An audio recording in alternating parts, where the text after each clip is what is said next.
A very good morning, and you're very welcome to today's Signpost webinar. We hope you're keeping safe and well wherever you're joining us from today. Today, we're going to be discussing the Agricultural Catchments Programme, and today's webinar is part of a series of activities that are going to be taking place over the next week, and we'll hear a little bit about those in a few moments. Just to give you a little bit of background on the programme itself, the programme is run by Teagasc and is funded by the Department of Agriculture, Food and the Marine, and has been in operation since 2008 and has amassed a huge amount of data during that period. And the primary objectives of the programme are to analyse the effectiveness of the National Action Programme, more than measures within the nitrates programme, and also to support the changes that are needed within the NAP or National Action Programme to achieve excellent water quality. And today we're going to be discussing the trends in water quality using some of that data. And I'm delighted to be joined by Dr. Per-Erik Mellander, who's catchment scientist with the ACP or Agricultural Catchments Programme, and also Jason Galloway, who's hydrochemist with the Catchments Programme. And finally, we have Eddie Burgess, who's Catchments Specialist with the Agricultural Catchments Programme. Good morning, everyone. How are you? Good morning. So, before we get talking to Per-Erik and Jason, Eddie, you're going to maybe just give us a little outline and we're going to help us with the questions later on, but maybe give us an outline of what the activities are planned for Agricultural Catchments Week, which starts today, effectively. Yeah, Mark, this is kicking off ACP Week, and from today right up until next Friday, we will have a series of activities. We're here this morning talking about water quality issues. The Agricultural Catchments Programme this time was our remit, and it was expanded to take on gaseous emissions. And next Friday, the Signpost webinar will be looking at soils, which influence climate change through carbon sequestration, but also on our monitoring with Eddy covariance towers and carbon dioxide. And throughout next week, we have a number of podcasts and various media releases on the radio and in the press and on Teagasc Daily. But it's all culminating with an open day in our Timoleague catchment, which we'll hear more of the results later in this webinar. But in Timoleague, at 11 o'clock next Friday, we will have an open day looking at all the research that we undertake and have been undertaken, as you said, for the last 14 years, monitoring water quality and evaluating the regulations. And there is rays of light over the last 4 years of changing in water quality in a positive direction. Great, thanks, Eddie. So Timoleague, for those of you who aren't aware, is County Cork, I think, isn't it, Eddie? Very near Clonakilty. Near Clonakilty. Okay, so it's a good bit down, but great opportunity to meet the team and see some of the results. And I imagine the farmers will be on hand as well, or to meet with anybody who wishes to go along. So great opportunity to get a under the bonnet look at the Catchments Programme. Full details of that, I presume, are up on the Teagasc website, Eddie. They are, yes. To get the directions and air code and all that. So, Per-Erik, you have quite a varied job. I know you're from the lab right out to the field with your work. Maybe could you tell us a little bit about the work that you do with the Catchments Programme, so people have an understanding of the nature of what you do? Yeah. Thanks, Mark. So I'm managing the water quality research within the program, and having a kind of overview of the whole continuum of following nutrients, mainly from the source by different pathways, and how it might end up in water. And doing research, and as you said, all from the field up to doing analysis and trying to understand what is actually happening. And the more we can understand of this, of course, the more we can do to prevent these nutrients from ending up in the water. Yeah. So you have a really unique expertise on the pathways and particularly within the Irish landscape and geology. So I say that so people can have an idea of maybe the types of questions that they can put to you at a later stage. And Jason, you're the hydrochemist on the program. Could you tell us a bit about the nature of your work? Sure. I do everything to do with water and how it transports nutrients from fields into streams or groundwater. So I'm kind of looking at physical characteristics of the media that the water is passing through and so on, and how those influence what we're seeing in our test catchments. Okay, great. So, okay, brilliant. So thanks for that introduction. And we're going to have two presentations from you both. I think, Per-Erik, are you starting with the first presentation? So if we could ask you to share your screen for us. And just to take this opportunity to remind anyone who doesn't know at this stage that you can ask questions of our presenters using the Q&A tab at the bottom of your screen. And today's session is being recorded and will be available on the Teagasc website, YouTube channels, and of course you can also avail of the podcast version of the webinar available on all of the various different podcast platforms. So Per-Erik, we'll hand over to you and look forward to your presentation. Yeah, thank you very much, Mark. And can you see this okay now? Yes, it looks good. And you hear me? Very good. Yes. Okay, well, thank you very much. And good morning, everyone. I'm Per-Erik Mellander, and I'm going to talk, give kind of a little of an overview of the water quality status and trends in the agricultural catchments. And also maybe explain a little bit what might lie behind what we're seeing. So first, I'll start off giving a little on the overview, if I can make this. Oh yeah, there we go. A short overview of the program. So it's the Catchments program started in 2008 and is ongoing, and it's funded by the Department of Agriculture, Food and Marine. And it's collaboration with just over 300 farmers across 6 catchments in Ireland. And the approach is to combine biophysical and socioeconomical research with knowledge transfer. And we're a very big team of scientists, advisors, technologists, and technicians. And the aim, well, the purpose is to monitor the effectiveness of the current good agricultural practice measures and provide science-based findings for policy review, but also to monitor the influence of irrigation farming. So we do this in 6, roughly 10 square kilometer agricultural catchments, chosen to represent the variety of landscape typologies in Ireland, but all chosen to be on intensively managed agricultural land.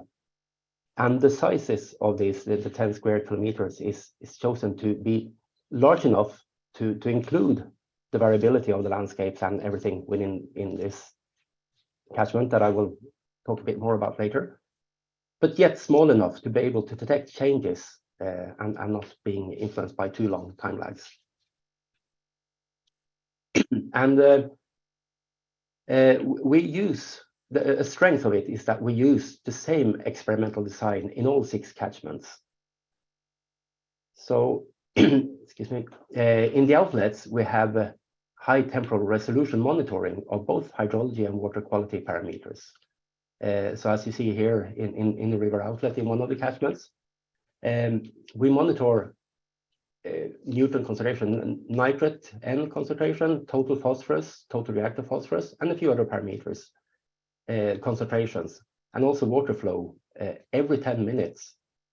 And this has been done since 2009. So there's a lot of data between each parameter. It's more than, well, up to about 500,000 parameters on each parameter.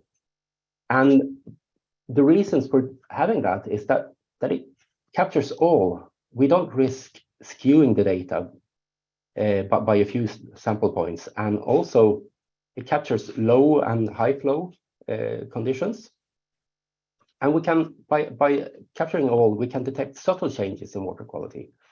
And that's needed when, for example, understanding the influence of the kind of slow changes induced by weather shifts. But it also provides a process-based understanding. And with this type of data, we have been able to develop methods that we can separate pathways, how nutrients move in the landscape, and also methods that we can identify and quantify point sources and even diffuse pollution. And I will show you methods later on that we use. So what we monitor in the river outlet is a mirror of the landscape. And the Irish landscape is quite complex and contains different soil types, geology, land use, topography, and loads of things. And all things that affect how nutrients, which pathway it takes in the landscape, and then also the associated transfer times and processes along those pathways. So the 6 catchments represent these different types of settings and scenarios. And nitrate, phosphorus, and sediment loss varies highly between the different settings. So if you think this, you see in this figure the complexity that could be in the landscape. If you imagine that as a catchment and you add agriculture sources to that and weather as drivers of nutrients, then what we monitor in the outlet will reflect all that and be a mix of both agriculture sources and weather and be controlled by the different land units. So it's quite filtered signal and mix of both. And it doesn't necessarily, what we monitor in the outlet is not necessarily reflecting the sources because it's so filtered and there's so much influence of other factors. In some cases it will, in some cases not. And if you imagine then the size of this catchment, that will include more of this landscape and dampen the signal a bit more. And it will also introduce longer time lags. So it mightn't be representing agriculture today. It might be a mix of what we're doing today and what we did for about 10 years ago. So we need to understand all this when we analyze all the data. These are the 6 catchments that we monitor across Ireland. And in the little boxes below, you can see the average concentrations over 13 years of total reactive phosphorus in milligrams per liter, nitrate N in milligrams per liter, and then the Water Framework Directive's aquatic ecology status. And there are environmental quality standards, and for reactive phosphorus, this is 0.035 milligrams per liter. So, and then for nitrate N, it's 2.61 milligrams per liter. So with this in mind, I've color coded this in kind of traffic light colors. So red being above these standards, and orange being very near, and green being below. So as you can see here, 2 of our catchments are high in both nitrate and phosphorus. And one is high in phosphorus and one is high in nitrate, and 2 of them are below in both. So it's quite different. And they are this for very different reasons. And that's a little bit what I'm going to go into a bit later here. But I also want you to notice that there's actually rather poor correlation between the Water Framework Directive's aquatic ecology status and the nutrient concentrations. This is quite complex relation and something that we certainly need to look into more. Here is the nitrate N concentration and the interannual trends in all the catchments over from 2010 to 2022. And to the left is tabulated, so a number per year. And then the color codes is the 4-year rolling Mann-Kendall trend. So the gray is that there's no trend. Blue is stable, that is a stable trend, no change. Red increasing and green decreasing. And to the right, you see actually the very same data, but graphed in the annual average nitrate concentrations, the dots, and the line is the 4-year moving average nitrate concentration. So literally what you can see here that there are some changes in trends across here. These are short period trends in 4-year periods. So mostly we have high concentrations during these 2 years, 18 and 19, and also increasing trends during this period. And this is very much due to a kind of an outlier year in 2018, when we had a severe drought building up high nitrogen pools in the soils. And then there was a big flush out of these in the autumn. And this really elevated nitrogen concentrations in all our rivers in monitored in the ACP.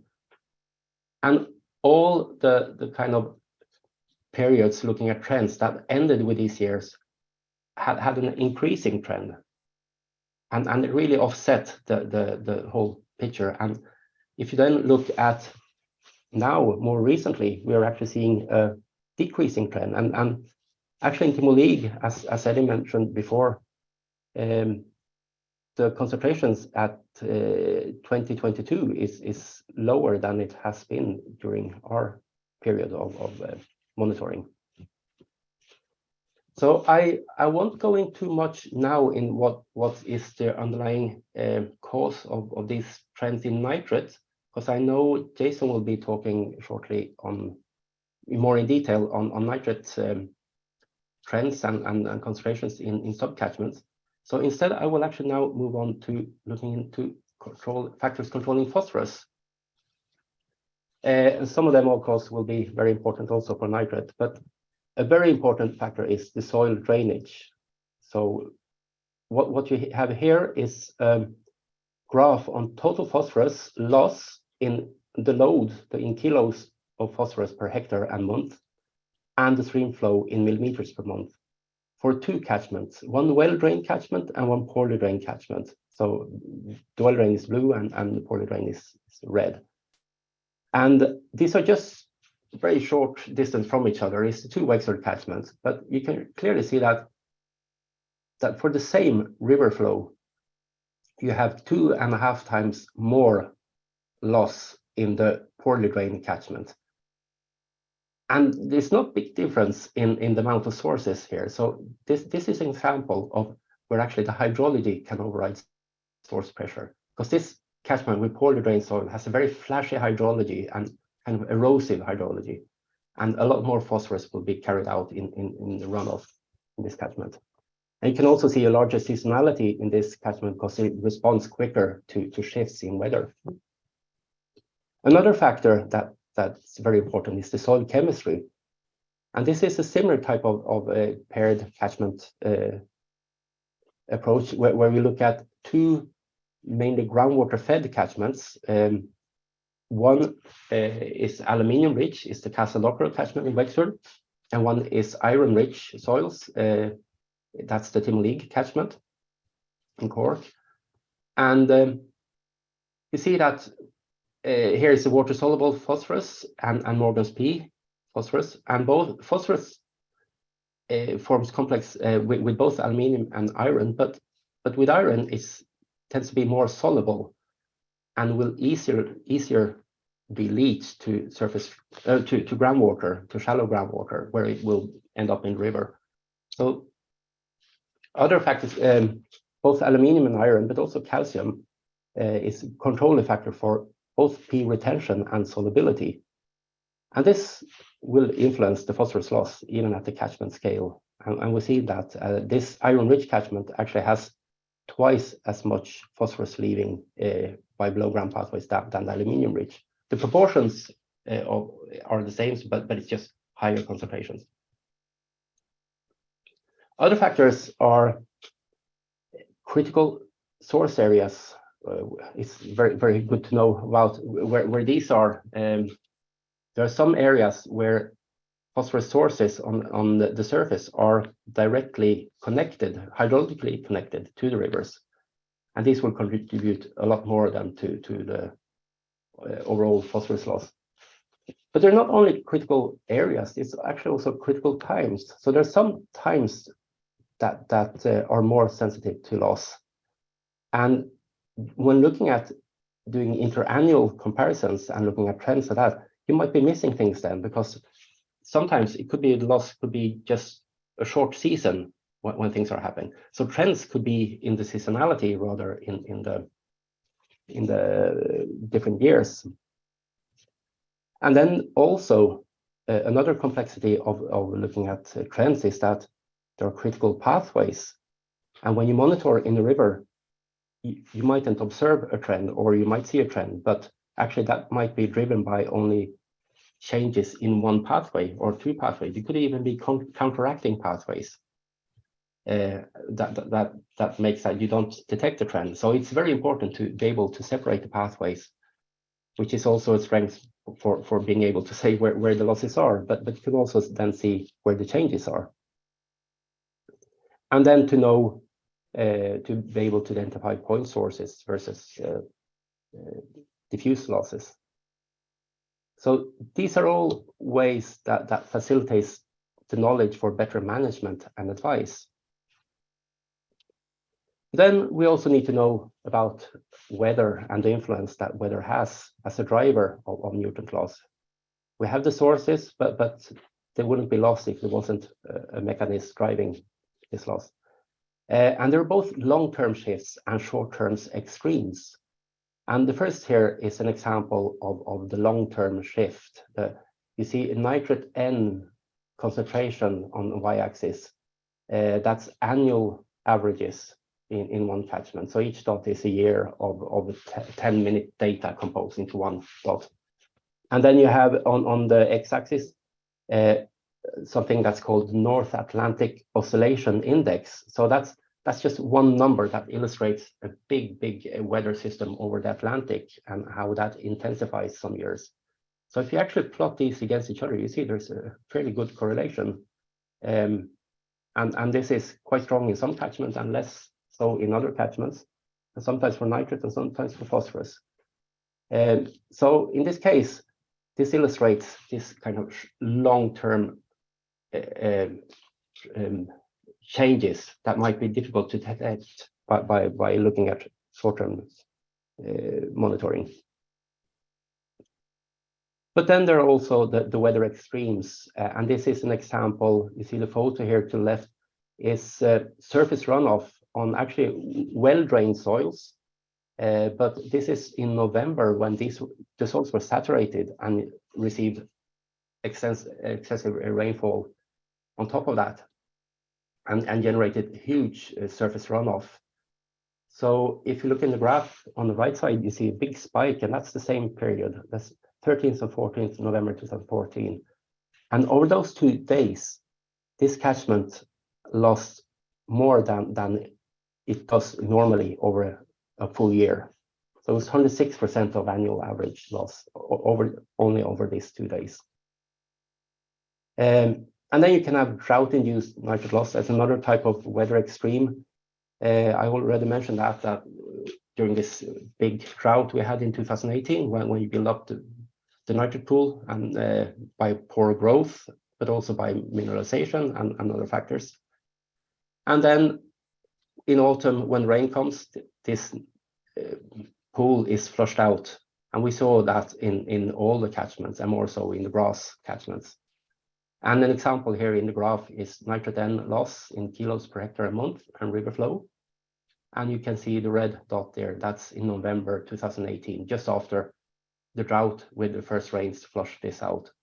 And this was just this month was 54% of the annual average loss on nitrate. So with this high frequency data, the very frequent monitoring of nutrients, we have been able to develop new methods, as I mentioned before, in separating pathways, but also to quantify and, well, identify and quantify the amount of diffuse pollution, which has always been tricky. And this allows us to do a systematically objective way of describing diffuse pollution. And how we do that is we create what we call a mobilization index. And this is in the same way as hydrologists will do this to create to be able to say something about the flashiness of a catchment. And even economists do the same with salaries, and they look at percentiles, ratios of percentiles of salaries to be able to talk about inequality. And we do the same here, having such a wealth of data on concentrations. We can look at the top 5% of the concentration divided by the top, well, the lower 5%, so the 95th percentile divided by the 5th percentile. And this will integrate processes that contribute to the concentrations in the catchments, in the river outlets, such as soil phosphorus detachments and solubilization.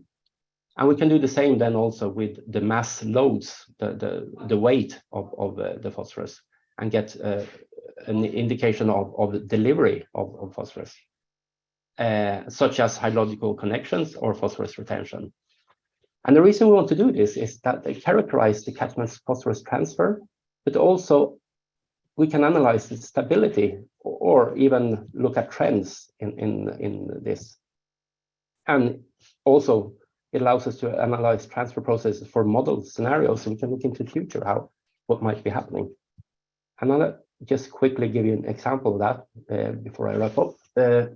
These are the mobilization indices in all the catchments for total phosphorus at top and reactive phosphorus at the bottom.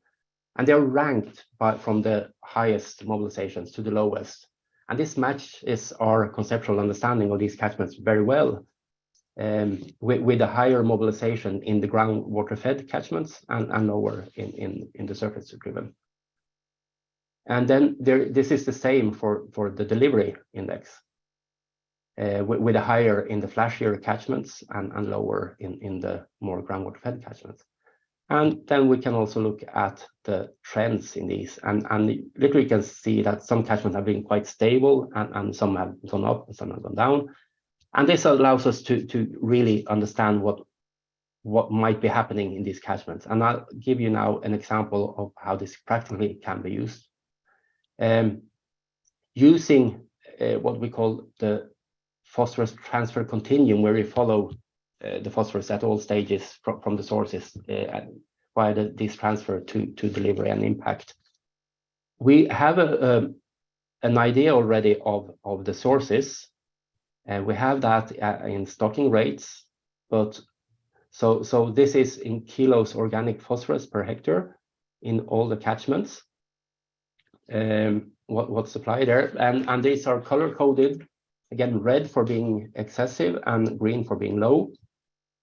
Some of them have little, some of them are, Balcanu and Dunleer here are red despite being low numbers, and they have little pluses there, and that's because we know that there's also slurry going into these that wasn't included in this number.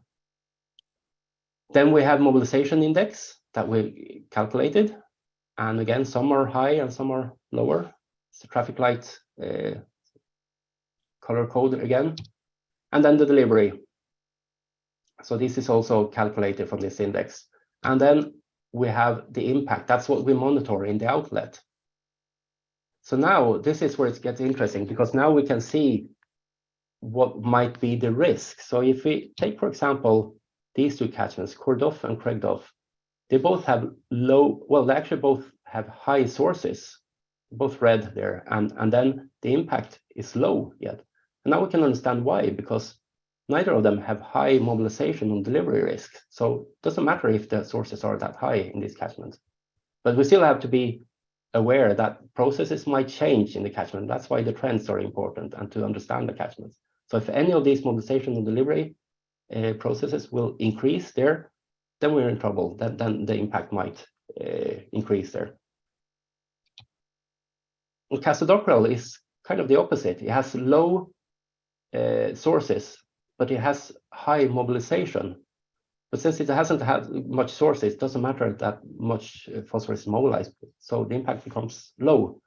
But then it's potential mobilization risky, because if the sources will increase there, we know there's already high mobilization in that catchment. And then finally, we have the three catchments where impact is high, and we can see why there's high sources, but there are different reasons for the transfer there. In Balcanu, it's about the delivery, and in Dunleer and Timoleague, it's more about mobilization. So this is a kind of risk screening tools that can facilitate some planning here in mitigation strategies.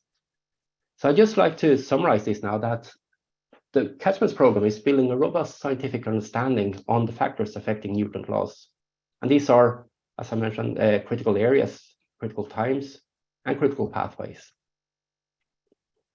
And source pressures alone does not entirely explain stream nutrient concentrations. There are other factors that can influence there.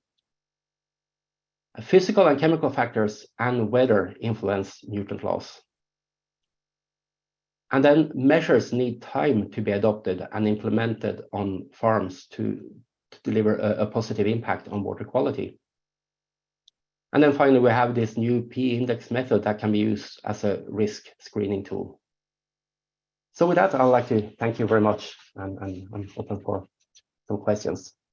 Thank you, Per-Erik, and thank you for stepping us through some of those complex enough slides there. Very at a nice pace there, because yeah, it's good to really understand that, and I really like that transfer risk screening tool. So maybe we can talk about that after Jason's presentation, because I'd imagine there's quite a few questions around that, and really looking at how that can be put into practice. So Jason, if you're there and you can share your screen with us, if we could try and keep it to maybe 10 minutes so that we can have good time for questions and answers. We already have 7 questions coming in from our audience. So we'll maybe ask you to keep it relatively moving at a reasonable pace, we'll say. Certainly, yeah. I'll give you all a vignette on. So Per-Erik mentioned about the data set that we've collected, which is it's fantastic. The volume of data. He spoke a lot about the high frequency data that we collect at the outlets. So that's at the drainage point of our catchments. I'm going to speak a little bit about how we've been using that data, but how we've also been using data that we collect on a monthly basis nested within our catchments. And I'm going to show you how that's allowed us to further our understanding on the controls and the drivers for the movement of nitrate into stream water. Okay, so I won't belabor the point on why we need to reduce nitrate concentrations. I would imagine that most of you in the audience know that a lot of waters in the south and southeast of Ireland are failing to meet the Water Framework Directive's standard for water quality due to the concentration of nitrate in surface water. And as Per-Erik mentioned in his presentation, the processes that take us from a load on a field to a measured concentration in stream water, they're complex, and they vary in time, and they also vary in space. So that presents a challenge when designing experiments to further our understanding. There's a compromise that needs to be made between collecting a lot of information in one place or very few places, or collecting little bits of information in many places. And so the benefits that you have of collecting a lot of information is you can capture weather events. So for instance, there could be an extreme flushing event where a significant portion of the annual budget for pollutant leaves. And if you're only doing 6 monthly sampling or annual sampling, you can miss these events. On the other hand, if you only focus on one location and you have a lot of data, you miss some of these, you may miss some of these critical areas in the landscape. What we've done is we've tried to combine the best of both worlds, and we've adopted what we call the sub-catchment approach. So we used 4 of our 6 catchments in the ACP, and what we did is we broke down each of these catchments into smaller units, which we call sub-catchments.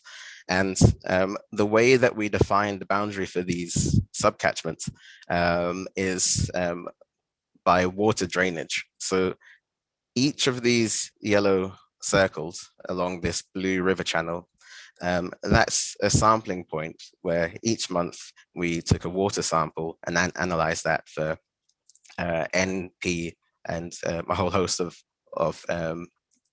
other compounds. I'm only going to focus on nitrate in this talk.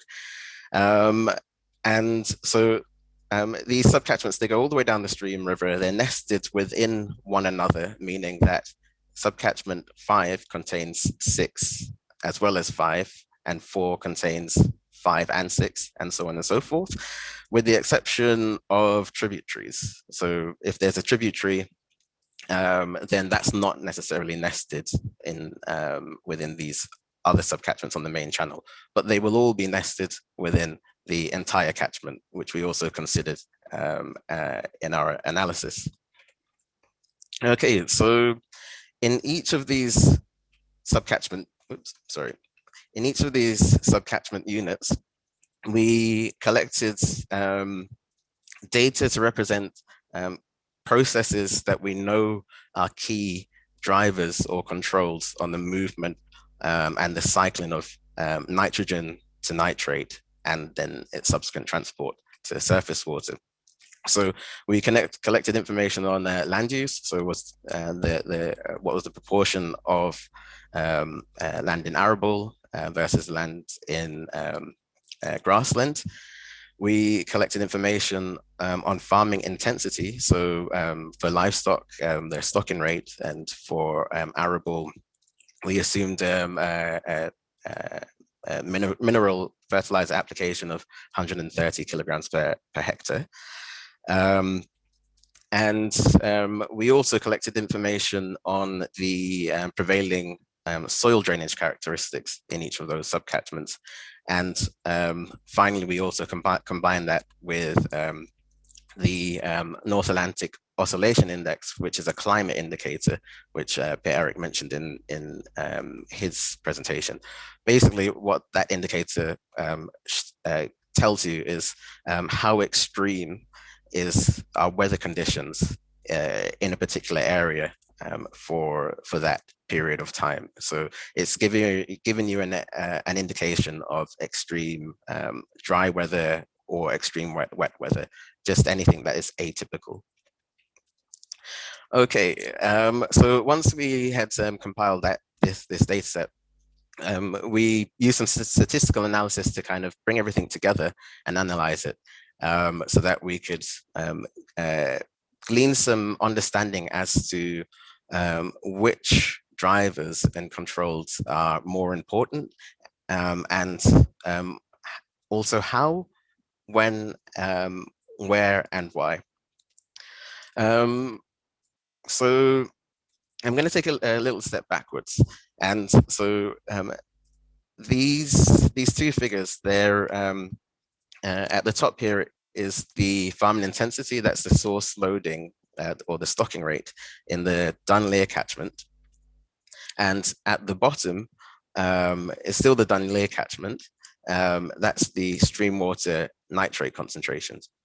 And I just want to bring your attention to one of these subcatchments. So each of these lines represents a different subcatchment, and this red line, these markers from 2010 to 2018, that was one of the least intensively farmed subcatchments.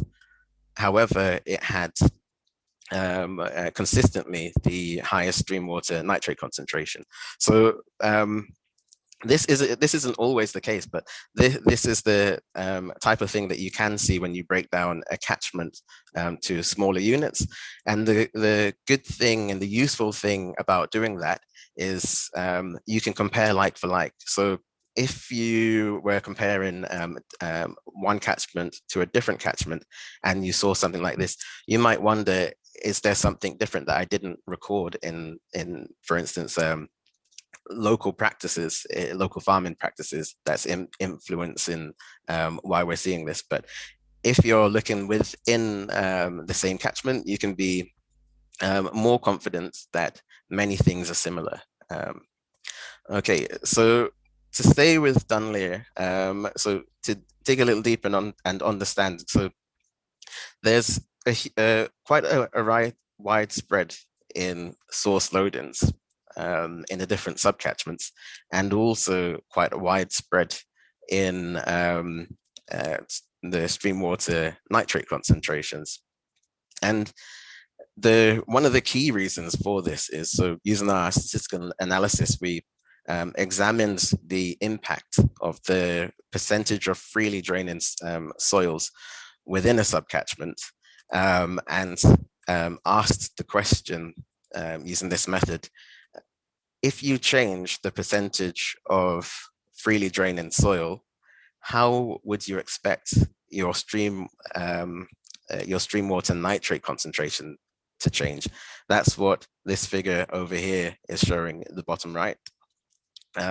So as you go from 0 to 100% freely draining soil within a subcatchment, you can expect that there's an increasing trend of, this figure shows how does a subcatchment change in relation to the average value. That's why it's centered around 0. So you can see as you get above 25% or so freely draining soil, you have quite a steep increase in expected stream water nitrate concentrations. The other thing that's important to note is there's also a wide error bar here, and that's due to the other factors which mediate the transport processes. So soil drainage is important, but it's not the only characteristics that will determine how much nitrate you can expect to lose from a subcatchment here. Okay, so to sum up, what were the key findings? So I didn't go into everything here. We had around 36 subcatchments, and we did analysis looking within catchments and between catchments, and then all of our data together. And the overall findings were that climate and soil drainage were the most key controls and drivers of stream water nitrate. Source loading didn't have a statistically significant relationship with predicting stream water nitrate concentrations in any of our catchments. The reason for this is that all of our catchments are intensively agricultural, and the chemistry of nitrate is such that it's very mobile. It dissolves in water. Its formation is dependent on climate and soil factors like the amount of organic carbon that's present in the soil, how aerated it is. So these factors, they override source pressures. So I've gone a little bit over time there, so I'll wrap up. And if there's any questions, please do ask. Thank you very much, Jason, and thanks for sticking to time there, because I do want to leave some time for all the questions, because we are getting a lot of questions here, a lot of interest in both presentations this morning. So do use the Q&A tab at the bottom of your screen if you'd like to put questions through to our speakers. So I propose Eddie, we'll probably go straight into the questions, because we want to try and answer as many of those as possible. Well, thanks both to Per-Erik and Jason for keeping your presentations accessible for us all. Yes, Mark, we'll get straight to it. I suppose a very straightforward question came in first. What equipment is being used to continuously monitor nitrogen and phosphorus every 10 minutes? And how good do we find it? Is it consistent and is it reliable? Yeah, should I take that one? Yes, Per-Erik, sorry, yeah. Oh yeah, thanks. Yeah, so no, that's a very good question. It's a lot of time spent on exactly this, a lot of time and effort. So for nitrate, it's an optical sensor that's put in a tank that we pump up water into continuously, and it continuously monitors nitrate N with this, and this is calibrated frequently and cleaned and so on. So we have on-site technicians that work with this on a full-time basis across all the catchments. So this is calibrated frequently, as I said, and samples are taken and compared ongoing. So we can trust this very well. Otherwise, there could be drifts in these, of course, if you just leave them. But we handle that by this strategy. For phosphorus, it's a different method. It's still using the same sites and so on as the optical sensors, but it's actually an on-site little mini lab. It sucks up a sample and with wet chemistry analyzes for reactive phosphorus and total phosphorus by digestion. And this is done also frequently. It's roughly every 10 minutes. It's about every 12 minutes. And again, this is maintained by our technicians being on site and looking after this instrument ongoing. And samples are taken and compared, and we are very confident that this is producing good data. And Per-Erik, thanks for that. Let's take that. I'm going to focus on a few nitrate and nitrogen questions, which mostly, but not always, simply targeted on the Timoleague catchment. Just the improvement that you've seen since 2019 to 2022 year on year. Question is, has that been seen in the other catchments?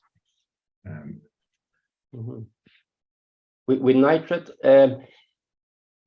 there has been a slight improvement, not as much as in Timoleague. Have in mind that Timoleague was one of the catchments where the concentrations elevated quite a lot in 2018 and 19 in the droughts, and thereafter it dropped quite rapidly.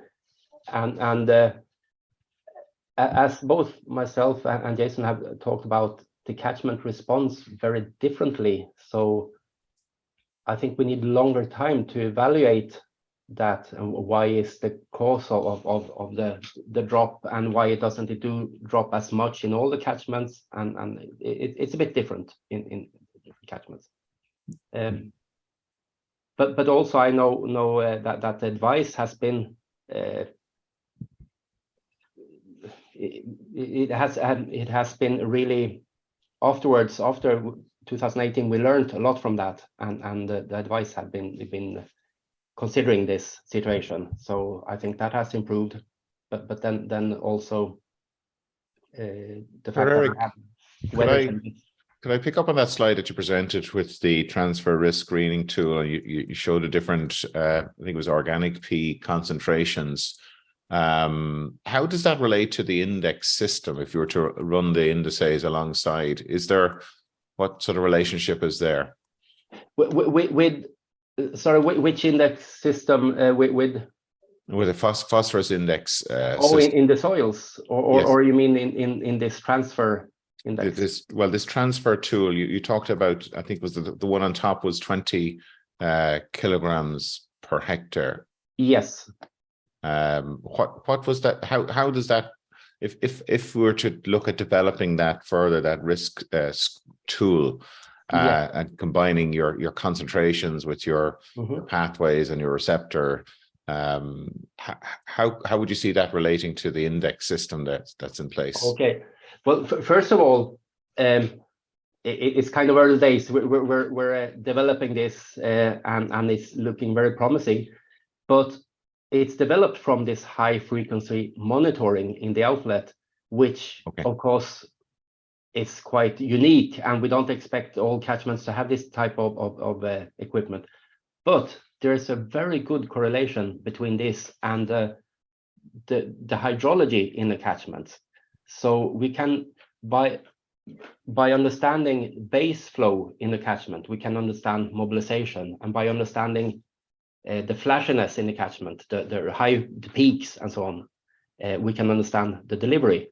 So we can use basic hydrological measurements in catchments to understand this, and then we can link it to whatever we know about the sources in the soils.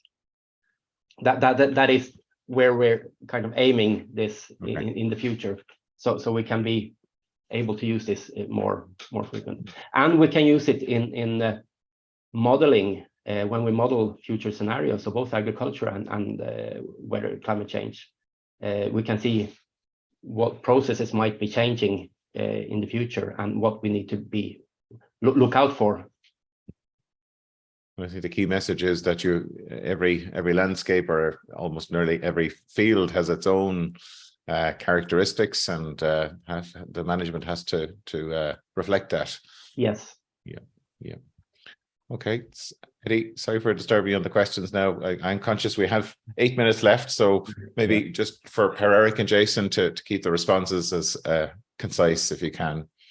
Yeah, I suppose I'm going to go back to nitrogen and then kind of combining two questions to come in together, try and get through. And one of them was a continuation of the previous question on the nitrates in Timoleague, and they're coming around to the fact that the derogation decision has a review taking place this year, and if water quality doesn't reach the required standards in the time period that was specified, that the limit of 250 will be reduced to 220. And that's been reported in the journal. The question is, does the improvement in water quality in Timoleague mean that this is unlikely to happen? And I'm going to combine that with another question, saying that in the overview of the catchments, you show that 3 or possibly 4 of the catchments don't reach the Water Framework Directive quality standards. And after 14 years, does this mean that the good agricultural practice measures are not working? I'm going to attempt a bit of an answer to that myself. Please. While the water quality has improved in Timoleague, the objective is that water leaving the river as it flows into the estuary would be below a figure of 2.6. Now in Timoleague, the concentration, I'm talking about concentration leaving, not the load of annual amount of nitrogen leaving, but the concentration on average would be below 2.6. And in 2022, it was at the lowest level that we ever found, which would give hope that the regulations are working. But the lowest level that we found in Timoleague was still almost twice that 2.6 figure at 4.9. And I suppose this is coming back, we're saying it's difficult. You went through the complexities there. There was a comment saying there must be an easier way to explain this. There's huge complexities in water quality, and time is needed to see actions working, but it's a combination of climate, weather, soil, and farming practice. I don't know, Per-Erik or Jason, have you anything to add to my comments there? Yeah, I would just add that when considering nitrate concentrations, it's important to take into account what the weather was doing that year.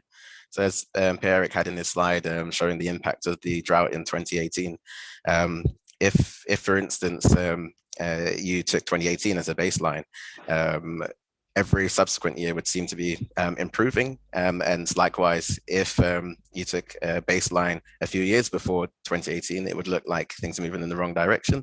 So I think it's important to have the context around a measurement to be able to understand whether mitigation measures are being effective or not. Yeah, and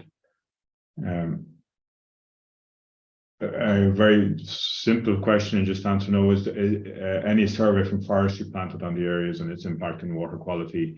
The catchment areas were selected to evaluate the mainstream agricultural enterprises, and forestry is not, for areas with significant amounts of forestry were avoided. So that's one thing that we don't have any detail on. And in addition to that, none of the catchments have PC soil types.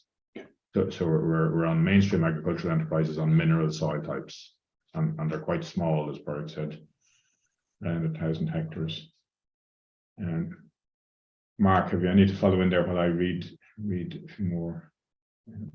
Yeah, I suppose just a question there. You mentioned about this relationship between the aquatic status or the water quality status that's measured under the Water Framework Directive versus the chemical status, and that the relationship there is complex enough, and that they're not always correlated. Am I right in interpreting that way?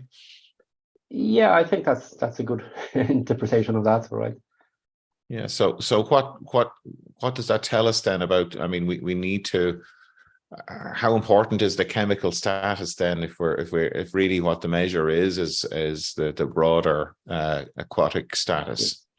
Yeah, well, I think we have to realize that there are multiple stressors on the ecology, and if when looking at one alone or over just an average, it doesn't really correlate that well in that case, because it's kind of the long-term stress and then the temporary knockouts, so to say, when things happen very drastically. So it's a combined effects of acute and chronic situations, and the combined effects of different stressors.